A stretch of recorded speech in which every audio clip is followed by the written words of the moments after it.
Hello everyone, welcome to my channel. और आज हम लर्न करेंगे ओवेरियन कैंसर के बारे में। तो ओवेरियन कैंसर क्या है?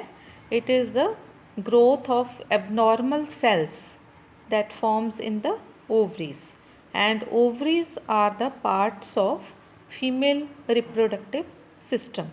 तो ओवरीज के अंदर जब एबनॉर्मल सेल्स की ग्रोथ हो जाती है या कैंसरस सेल्स की ग्रोथ हो जाती है तो उसको हम कहते हैं ओवेरियन कैंसर। और ओवरीज जो हैं वो फीमेल रिप्रोडक्टिव सिस्टम के ऑर्गन्स हैं, पार्ट्स हैं ओवरीज। तो ओवरीज जो प्रोड्यूस करती हैं, ओवा प्रोड्यूस करती हैं, और ये ओवा जो हैं ये रिप्रोडक्शन के लिए ज़रूरी होते हैं।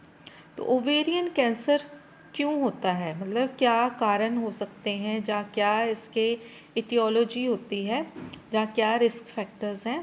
तो एजिंग के कारण भी हो सकता है, फैमिली हिस्ट्री भी इसका एक कारण हो सकता है, जहाँ जेनेटिक चेंजेस के कारण भी ओवेरियन कैंसर हो सकता है, जहाँ अगर अर्ली मिनार्क हो, अर्ली मेंस्ट्रुएशन हो तो उसके कारण भी हो सकता है, अगर लेट मीनोपॉज हो तो उसके कारण भी हो सकता है, इनफर्टिलिटी के कारण भी हो सकता है, जहाँ कई वुमेन जिनकी एज फर्स्ट चाइल्ड बर्थ के कारण फर्स्ट चाइल्ड बर्थ के टाइम 35 से अबव है उसके कारण भी हो सकता है, अगर ब्रेस्ट कैंसर की हिस्ट्री है, यूट्राइन कैंसर की हिस्ट्री है, जहाँ कोलोरेक्टल कैंसर की हिस्ट्री है, जहाँ बॉवल कैंसर की हिस्ट्री है, तो उसके कारण भी हो सकता है ओवेरियन कैंसर।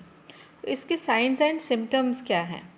तो कैसे पता चलता है कि किसी लेडी को या किसी वुमेन को ओवेरियन कैंसर है? तो सबसे पहले जो है वो है अनएक्सप्लेन्ड फैटीग। फैटीग जो है बहुत ज़्यादा होता है, बहुत ज़्यादा थकावट महसूस होती है, उसका कोई कारण समझ नहीं आता। सेकंड, डिफ़िकल्टी ईटिंग और फीलिंग फुल क्विकली, मतलब कि खाने में प्रॉब्लम आती है, जहाँ फिर एपिटाइट जो है वो कम हो जाती है। जहाँ अगर कोई लेडी खाना खाती है तो उसे लगता है कि एकदम से उसकी जो कैपेसिटी है वो फुल हो गई है, जहाँ उसका जो स्टमक है वो फुल हो गया है। तो थर्ड है अनएक्सप्लेन्ड वेट लॉस और वेट गेन, जहाँ तो वेट लॉस हो जाता है, जहाँ फिर वेट गेन हो जाता है। और ये मतलब अगर वेट लॉस है तो बहुत ज़्यादा वेट लॉस हो जाता है, अगर वेट गेन है तो बहुत ज़्यादा वेट गेन हो जाता है। नेक्स्ट है इनडाइजेशन। इनडाइजेशन मतलब डाइजेस्ट करने में प्रॉब्लम आती है, जहाँ डाइजेशन में प्रॉब्लम आती है। नेक्स्ट है abdominal bloating. Abdominal bloating means काफ़ी ज़्यादा मतलब कुछ खाया भी नहीं है, जहाँ थोड़ा कुछ खाने के बाद एकदम से लगता है कि पेट फूल गया है, तो उसको कहते हैं एब्डोमिनल ब्लोटिंग। नेक्स्ट है मेंस्ट्रुअल इरेगुलरिटीज़। अगर वुमेन को मेंसेस आते हैं, मेंस्ट्रुअल पीरियड्स आते हैं, तो वो इरेगुलर हो जाते हैं, मतलब उसका जो टाइम गैप है वो कम हो जाता है, जहाँ बहुत ज़्यादा हो जाता है गैप, और जहाँ फिर मेंसेस जो आ रहे हैं तो उस टाइम पे ब्लीडिंग जहाँ बहुत कम होती है, जहाँ बहुत ज़्यादा होती है।